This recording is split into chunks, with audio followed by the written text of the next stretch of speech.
नमस्कार दोस्तों, मैं लक्ष्मण सर आपका लक्ष्मण एकेडमी में स्वागत करता हूं। दोस्तों आज एक हिंदी का सबसे महत्वपूर्ण चैप्टर जो वर्णमाला है, वर्णमाला लेकर आए हैं दोस्तों। जो ये परीक्षा में सबसे अधिक मायने रखता है ये चैप्टर, क्योंकि इससे रिलेटिव हमेशा 2-3 क्वेश्चन आते रहते हैं। यह ऐसा चैप्टर है जो यह जल्दी याद भी नहीं होता। जैसे आप हिंदी में समास, संधि, ये सब जो है बहुत जल्दी एक्सेप्ट करते हैं बच्चे, लेकिन ये चैप्टर ऐसा है कि जल्दी इसको एक्सेप्ट नहीं कर पाते हैं, नहीं याद होता है। तो इसको ऐसा करते हैं कि एग्जाम से पहले 2-3 दिन पहले याद कर जाइए, और 2-3 क्वेश्चन जरूर इसमें से रिलेटिव आते हैं दोस्तों, और इस रिलेटिव क्वेश्चन जो है आप पुट अप जरूर कर लेंगे। चलिए दोस्तों, ये वर्णमाला चैप्टर शुरू करते हैं। तो वर्णमाला में दोस्तों सबसे पहले ये जानेंगे कि भाषा, जो भाषा हमारी बोलचाल भाषा है, ये भाषा संस्कृत के भाष शब्द से बना है दोस्तों। भाष शब्द का शाब्दिक अर्थ है, या भाष शब्द का अर्थ है बोलना दोस्तों। और भाषा की सार्थक इकाई जो है वाक्य है, भाषा की सार्थक इकाई वाक्य है। और ये कहा जाए तो वाक्य से जो छोटी इकाई है, वाक्य से छोटी इकाई उपवाक्य है दोस्तों, और उपवाक्य से छोटी इकाई पदबंध है, और पदबंध से छोटी इकाई हमारा जो है पद शब्द है दोस्तों, और पद शब्द से छोटी इकाई अक्षर है, और अक्षर से सबसे छोटी इकाई जो कहा जाता है उस दोस्तों वो ध्वनि या वर्ण बोलते हैं, उसको ध्वनि या वर्ण बोलते हैं। जैसे कहने का मतलब एक हम पद ले लेते हैं, जैसे पद में ले लिए राम जो है दोस्तों एक पद है। क्या है? पद, या इसको आप बोल सकते हैं शब्द। तो यह शब्द है राम, लेकिन राम में 2 अक्षर बनेंगे। कितने अक्षर? 2 अक्षर बनेंगे। तो 2 अक्षर कौन कौन बनेंगे? एक रा बनेगा और एक म बनेगा, और रा एक म बना तो वो अक्षर हो गया दोस्तों। फिर ध्वनि या वर्ण, तो ध्वनि या वर्ण इसके जो है 4 बनेंगे दोस्तों। तो 4 कौन कौन बनेंगे? जैसे रा, जैसे र, ईश्वर लगेगा आ, धन म या दा, फिर अ, यानी ये मिलकर के 4 बनेंगे। इनको ध्वनि या वर्ण बोलते हैं। ध्वनि से ही 2 जो है व्यंजन और स्वर का निर्माण हुआ है। जैसे हम बोल रहे हैं, आप तक आवाज जा रही है, यही हमारी ध्वनि है। तो इससे जो है व्यंजन और स्वर का निर्माण हुआ है। तो सबसे पहले आपको जो है वर्णमाला की परिभाषा हम बता दे रहे हैं कि वर्णमाला जो है किसे कहते हैं। वर्णमाला दोस्तों, इस वर्णमाला को कहते हैं वर्णमाला के व्यवस्थित समूह को, वर्णमाला के व्यवस्थित समूह को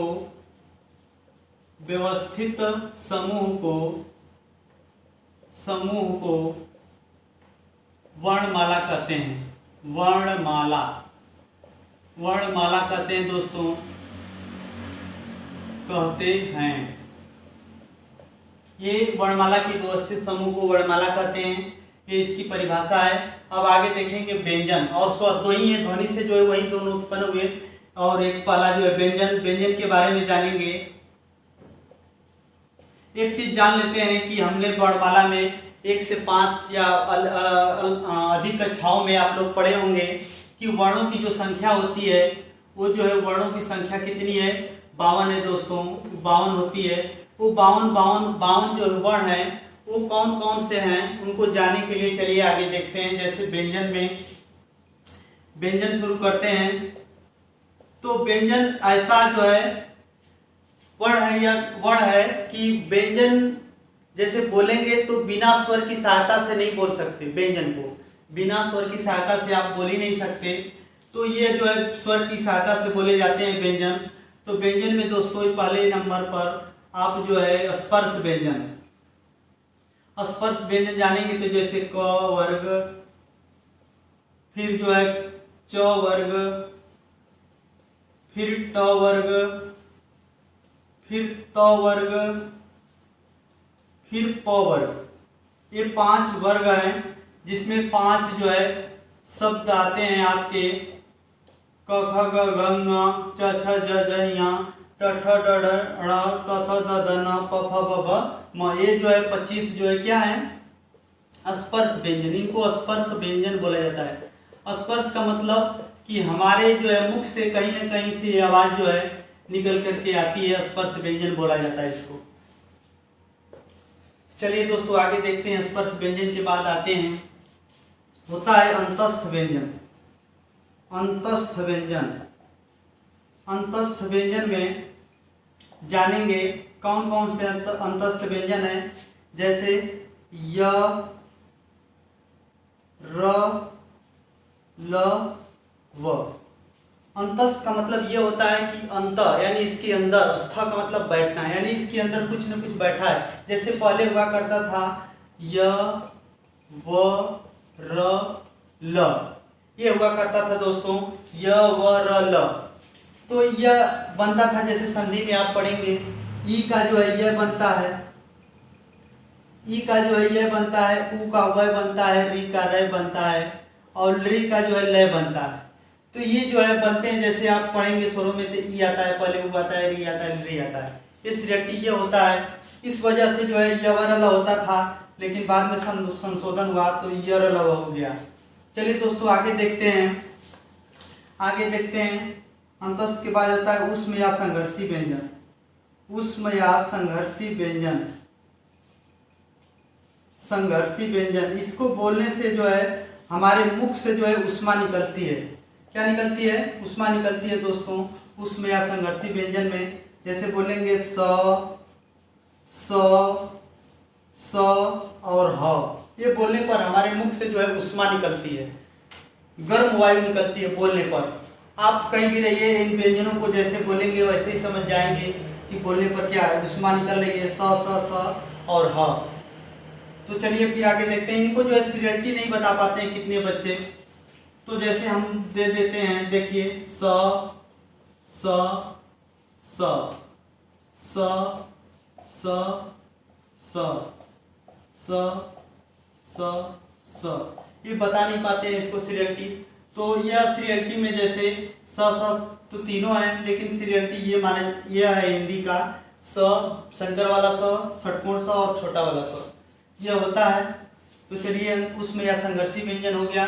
फिर आ जाइए संयुक्त व्यंजन। संयुक्त व्यंजन, संयुक्त व्यंजन दोस्तों ये किसी न किसी से मिलकर के बने हैं। तो ये देखेंगे संयुक्त व्यंजन कौन कौन है, जैसे स, त्र, ज्ञ और स्र, ये संयुक्त व्यंजन है, यानी किसी न किसी से मिलकर के बने हैं। तो देखेंगे किससे मिलकर के बने हैं, क प्लस स, ये षटकोण वाला स रहेगा दोस्तों। फिर त्र बना है त आधा प्लस र, फिर ये ज्ञानी क्या बना है दोस्तों, ज प्लस यहाँ से, और स्र बना है दोस्तों शंकर वाला स और प्लस र से, स प्लस र से। ये शंकर वाला स याद रखेंगे, स्र में शंकर वाला स आता है, जैसे ऐसे लिखे हैं ना, इतना मिटाएंगे तो ये आधा स हो जाता है। याद रखिएगा आधा स होता है श्री। जैसे यह लिखेंगे, कोई शब्द लिखेंगे अश्वनी, अश्वनी लिख रहे हैं तो अश्वनी जो है अश्वनी ऐसे भी लिख सकते हैं आप, ऐसे दोनों सही है अश्वनी। चलिए तो इस तरह से जो है संयुक्त व्यंजन हो गया, स्पर्श व्यंजन हो गया, अंतस्थ व्यंजन हो गया, उसमें या संघर्षी व्यंजन। एक आता है दोस्तों उत्क्षिप्त व्यंजन, इसको उत्क्षिप्त व्यंजन बोला जाता है। उत्क्षिप्त व्यंजन, इसमें दो ही आते हैं, जैसे बोलते हैं डठ, डठ बोलते हैं, ये नीचे बिंदी लगी रहती है, हमारे हिंदी में है डठ बोला जाता है उत्क्षिप्त व्यंजन। देखिए दोस्तों इसमें से कितने क्वेश्चन बन जाएंगे।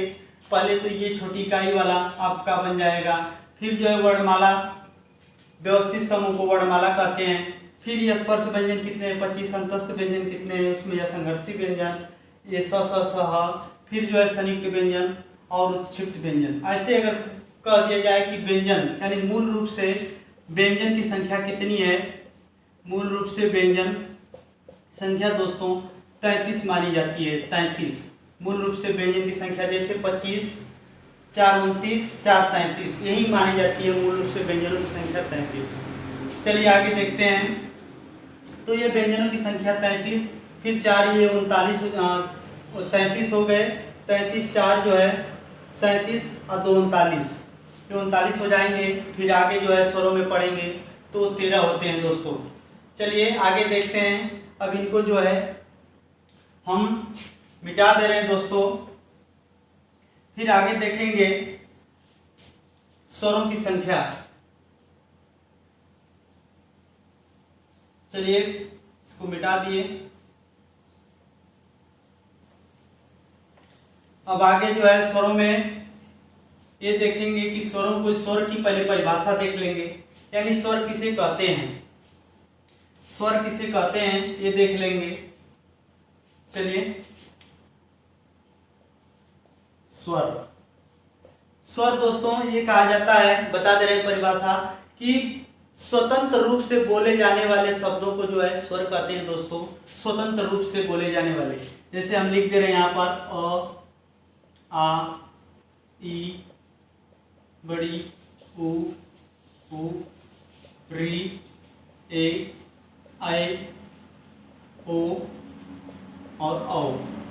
ये दोस्तों मूल रूप से स्वरों की संख्या जो है 11। मूल रूप से स्वरों की संख्या दोस्तों ये 11 है। और इस तरह से अगर कह दिया जाए कि मात्रा के आधार पर स्वरों की संख्या कितनी है तो 10 है। मात्रा के आधार पर जैसे इसका यह लिखेंगे, इसका यह लिखेंगे, इसका यह लिखेंगे, इसका यह लिखेंगे, इसका यह लिखेंगे, यह लिखेंगे, इसका देखिए एक लिखेंगे। एक पहले ऐसे हुआ करता था, लेकिन बाद में संशोधन ये भी हुआ, तो यह एक होता है, फिर इस पर डबल ये होता है, फिर ओ होता है, फिर औ। ये दोस्तों मात्राओं की संख्या 10 है। लेकिन मूल रूप से स्वरों की संख्या जो है 11 है। उसमें जो लास्ट में आते हैं अंग और अ, ये जो है अनुस्वार होता है और ये विसर्ग होता है दोस्तों। इनको जो है अयोगवाह बोलते हैं। क्या बोलते हैं? अयोगवाह। इसको अनुस्वार बोलते हैं, इसको विसर्ग बोलते हैं। आप संधि में वैसे पढ़ेंगे। तो चलिए आगे देखते हैं स्वरों में। स्वरों में जो है सबसे पहले इसका जो है वर्गीकरण हुआ है, तो देखेंगे पहला नंबर 5 प्रकार से हुआ है इसका दोस्तों स्वरों का वर्गीकरण। तो पहला नंबर मात्रा के आधार पर, दूसरा नंबर ओष्ठ के आधार पर,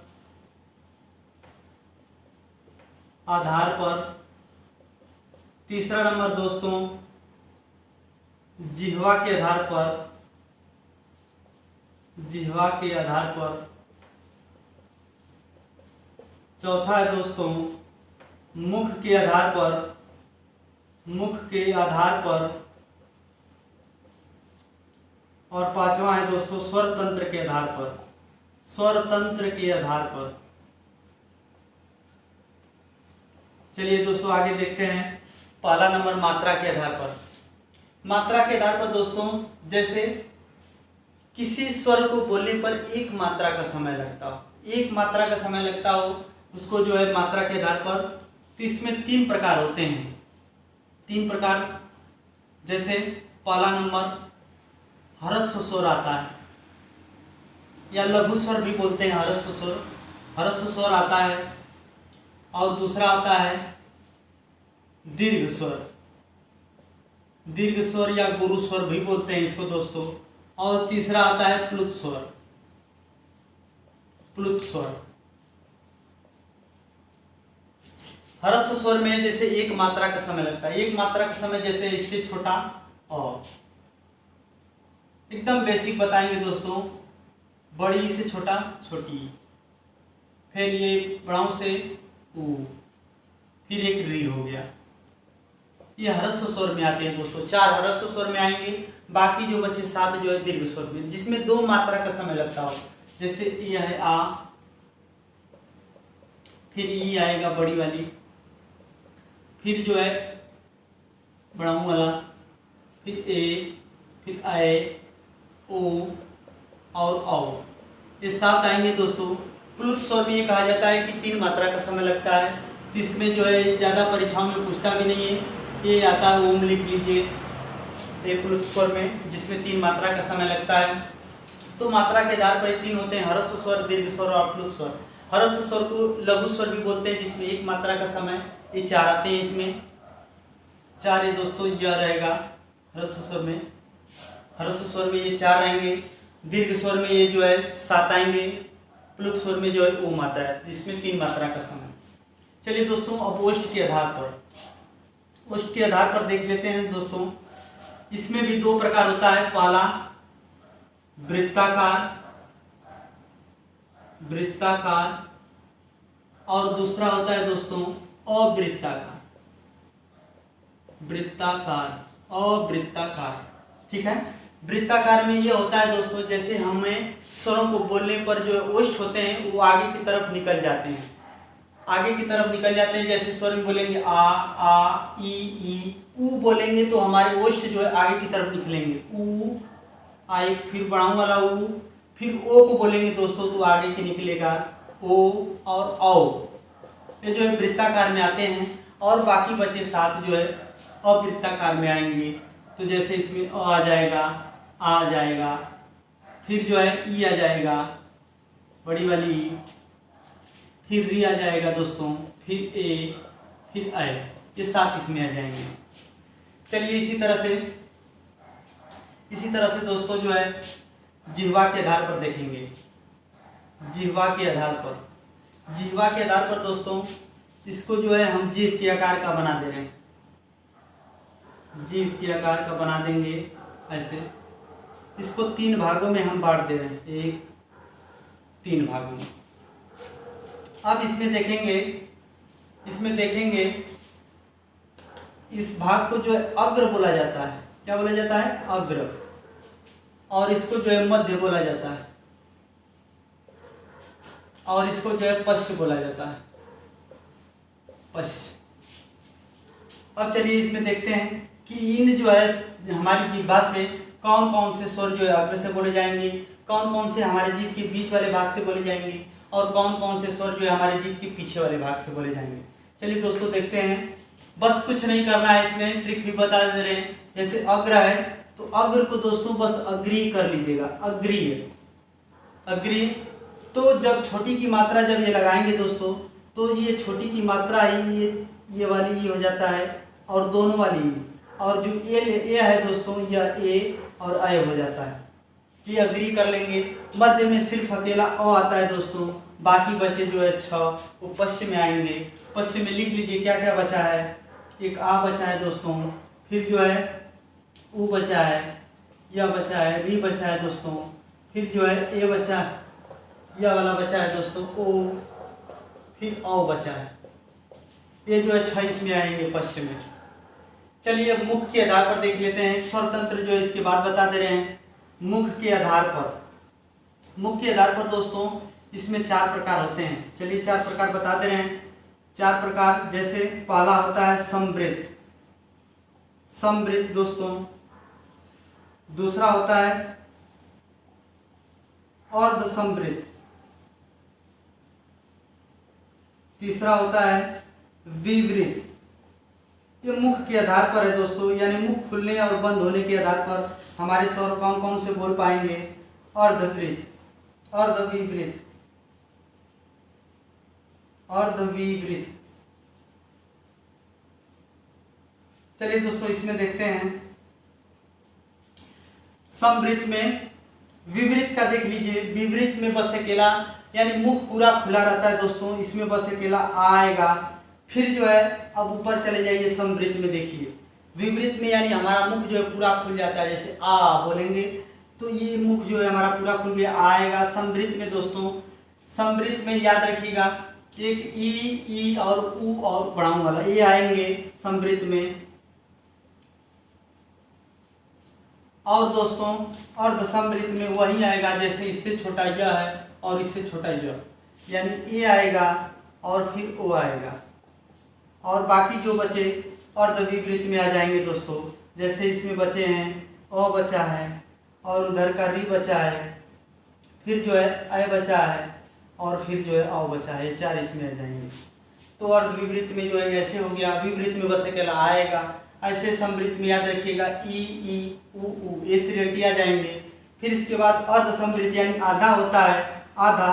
तो आधा का मतलब ये समझिएगा कि ये बड़ा वाला है, इसकी इससे छोटा यह है और इससे छोटा यह, ये अर्ध समवृत्त में आएंगे। तो यह हो गया और जो बाकी बचा जो है इसमें आ जाएगा दोस्तों। इस तरह से इसको याद रख सकते हैं। ये ऐसा चैप्टर है कि बहुत जल्दी भूलता है दोस्तों, इसको आप दोहराते रहिए। फिर एक बचा है, आपको पांचवा लास्ट वाला बताए थे स्वरतंत्र के आधार पर। तो चलिए इधर समझा दे रहे हैं स्वरतंत्र के आधार पर, ऊपर वाला मिटा दे रहे हैं।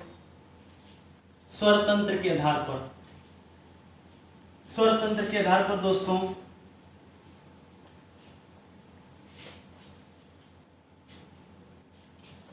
स्वरतंत्र पांचवा है, स्वरतंत्र के आधार पर पांचवा।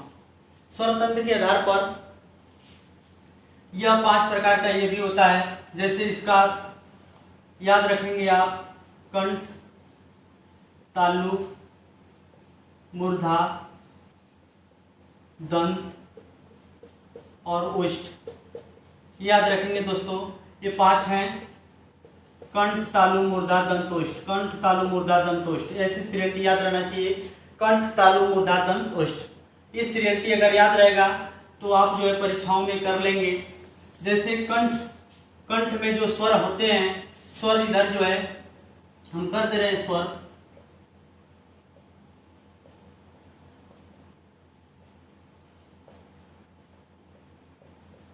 स्वर जो है यह है 11। इसमें जो है कंठ में दोस्तों बस अ और आ आता है, श्रेणी याद रखिएगा। यानी कंठ हमारे सबसे नीचे, कंठ से ऊपर तालु, तालु के ऊपर मूर्धा, मूर्धा के ऊपर दंत, फिर आगे जो है ओष्ठ। ऐसे क्वेश्चन जो है बनते रहते हैं। तालु में बस दोस्तों आगे पढ़ रहा है ई और बड़ी ये कर लेंगे। मूर्धा में दोस्तों बस अकेला री आता है। जैसे और आगे बोलेंगे ऊ और ऊ, तो ये ओष्ठ से बोले जा रहे हैं तो ओष्ठ में कर लेंगे। फिर जो बचा री वो मूर्धा में आता है दोस्तों। दंत से दोस्तों याद रखिएगा एक भी स्वर नहीं बोले जाते हैं, दंत से एक भी स्वर नहीं बोले जाते हैं। फिर बचे जो है ए और ऐ और ओ और ओ। पहले बता चुके हैं हम कि ओ और जो है यहाँ पर जो है ओष्ठ के आधार पर ओ और ऊ, ओ और औ बोले जाते हैं। उसी तरह से ओष्ठ पे यहाँ कर लेंगे ओ और औ। और बचा ये दो, तो ये 2 नंबर में आ जाएंगे ए और आई में, इसमें आ जाएंगे दोस्तों। अब जो है जैसे ए और आई जो होता है दोस्तों, कई बार परीक्षा में पूछ चुका है, कंठ और तालु दोनों से बोले जाते हैं। कंठ और तालु दोनों से, यानी कंठ और तालु दोनों से ए और आई बोला जाता है। और कंठ और ओष्ठ से जो है बोले जाने वाले स्वर ओ और औ है। ये ओ और औ, ए और आई जो है कंठ और तालु से। तो अधिकतर यही पूछता है कि कंठ और तालु से बोले जाने वाले स्वर कौन है, तो ए और आई है दोस्तों। और कंठ और ओष्ठ से बोले जाने वाले ओ और औ हैं। तो इस तरह से इसको याद रखेंगे दोस्तों। फिर जो है हम व्यंजन पर आ जाते हैं। व्यंजन पर, व्यंजन को देख लीजिए दोस्तों। व्यंजन में ये क वर्ग, जैसे यही श्रेणी ये लिखे रहेंगे कंठ, तालु, मूर्धा, दंत और ओष्ठ, ये लिखे रहेंगे। इसमें कौन कौन से बोले जाते हैं। अब उसमें सबसे पहले क वर्ग, ये च वर्ग तालु से, फिर ट वर्ग मूर्धा से, त वर्ग दोस्तों जो है आता है दंत से, और जो है प वर्ग आता है ओष्ठ से। अगर ये पूछ दे कि आपके ओठ काट लिए जाए तो कौन से वर्ड नहीं बोल पाएंगे, तो वो दोस्तों ओष्ठ से बोले जाने वाले प वर्ग। फिर इसके बाद अंतस्थ व्यंजन भी होता है, वो किससे बोले जाते हैं दोस्तों, तो आप जो है उसको ऐसे याद रखिएगा, पहले वाले छोड़ दीजिएगा, यहाँ से कर लीजिएगा य, र, ल और व। य, र, ल, व कर लीजिएगा दोस्तों। फिर जो है उसमें या संघर्षी व्यंजन भी आता है, तो उसको कर लीजिएगा यहीं से स, स, स, और ह जो आता है दोस्तों वो आता है कंठ से। तो इस तरह से इसको याद रखेंगे। कंठ से जो है क वर्ग, तालु से च वर्ग, मूर्धा से ट वर्ग दोस्तों। दंत से त वर्ग बोला जाता है। जैसे अगर आपके दांत नहीं रहेंगे तो त वर्ग जो है नहीं बोल पाएंगे, जीभा जो है तुरंत जो है बाहर निकल जाएगी। जैसे बूढ़े व्यक्ति होते हैं त वर्ग नहीं बोल पाते हैं, तो उसी तरह से दंत से बोले जाने वाले त वर्ग में ल भी आएगा और स भी आएगा। और व के लिए होता है दोस्तों, तालु और ओष्ठ दोनों से बोले जाते हैं वह, तालु और ओष्ठ दोनों से। इस तरह से ये कंठ से जो है अकेला ह बोला जाता है, कंठ से निकलने वाला ह है अकेला। फिर इसके बाद दोस्तों आगे जो है मिटाना पड़ेगा। चलिए, और बचा है थोड़ा सा, और उसको जान लेते हैं। यह हो गया ओष्ठ से जो है प वर्ग। फिर आता है दोस्तों जैसे अघोष होता है। नहीं, एक चीज और जान लेंगे, अनुनासिक, नासिक के व्यंजन बोलते हैं, नासिक के व्यंजन। वो नासिक के व्यंजन कौन कौन होते हैं? तो दोस्तों याद रखिएगा, लास्ट का पंचमाक्षर यानी क वर्ग का पंचमाक्षर क्या होता है? ञ, ण, न और म। ये पांचों हैं नासिक के व्यंजन यानी नाक से बोले जाने वाले। फिर जो आता है पार्श्विक। पार्श्विक दोस्तों, ये पार्श्विक व्यंजन है। जैसे बोले जाता है ल, यानी पार्श्विक व्यंजन को बोलने से जैसे ल बोलेंगे तो हमारी जीभा जो है तलवे में जाकर सटेगी और उसके दोनों बगल से हवा निकलेगी। बोलेंगे ल तो बगल से हवा निकलेगी, तो यही पार्श्विक व्यंजन बोला जाता है दोस्तों। एक है लुंठित व्यंजन। लुंठित व्यंजन यानी हमारी जीभा जो है कई बार लुढ़कती कुढ़कती है। जैसे बोलेंगे र, र बोलेंगे तो जीभा जैसे हमारी फेंक रही है र, तो ये लुढ़कती है र बोलने पर। तो ये सब चीजें इतना याद रखिएगा, पार्श्विक व्यंजन ल को, लुंठित व्यंजन र को, नासिक के व्यंजन को बोला जाता है दोस्तों। बहुत ही कम महत्वपूर्ण चैप्टर है दोस्तों। फिर इसके बाद आगे बता रहे हैं, आगे जो है आते हैं। चलिए दोस्तों, ये अघोष, फिर जो है सघोष, अल्प प्राण और महाप्राण। ये परीक्षा में पूछता है देखते दोस्तों कि जितने भी व्यंजन हैं ये जो है कैसे कैसे बोले जाते हैं। जैसे देखिए, अघोष में आएगा पहला वर्ण, व्यंजन का पहला और दूसरा वर्ण, ये तीसरा, चौथा और पांचवा इसमें आएगा। सघोष में अल्प प्राण में कौन कौन से आएंगे? इसमें विषम वाले आते हैं दोस्तों, जैसे 1, 3, 5 और सम वाला इसमें आता है 2 और 4। फिर जैसे और भी बच जाते हैं, जैसे सघोष वो बच जाता है आपका अंतस्थ व्यंजन और जो है उष्म व्यंजन। तो उसमें दोस्तों बोलने पर सबसे कम प्राण वायु लगती है। तो यह प्राण का मतलब होता है कि सबसे कम वायु लगती है बोलने में। जैसे यर ल बोलेंगे और स ह बोलेंगे, तो स ह बोल रहे हैं तो महाप्राण उसमें आएगा, क्योंकि बोलने पर अधिक जो है प्राण वायु लग रही है और कम वायु जो है लग रही है यर ल को बोलने में। तो य र ल वो इसमें कर लेंगे, या त्रिय कैसे गुणा कर लेंगे दोस्तों? ये अल्प प्राण है और सघोष है। फिर स ये तीनों जो है महाप्राण में आएगा, जो अधिक समय लगता है बोलने में, प्राणवायु अधिक लगती है, तो ये महाप्राण होगा दोस्तों और अघोष होगा। फिर इसके बाद जो ह बच जाता है उसमें व्यंजन का, वो ह सघोष होता है और जो है महाप्राण होता है। इस तरह से दोस्तों ये व्यंजन का हो गया। फिर जो है आता है दोस्तों, जैसे पूछ देता है कि जितने भी हमारे स्वर हैं वो किससे बोले जाते हैं, तो इसको याद रखिएगा, जितने भी स्वर हैं बोलने पर कम प्राणवायु लगती है दोस्तों, तो आएगा अल्प प्राण में और सघोष होगा। तो इस तरह से ये वीडियो जो है समाप्त हुई दोस्तों। अगर ये वीडियो आपको अच्छी लगे तो लाइक, शेयर और सब्सक्राइब जरूर करें दोस्तों। ऐसी ही वीडियो आपको मिलती रहेंगी दोस्तों। धन्यवाद।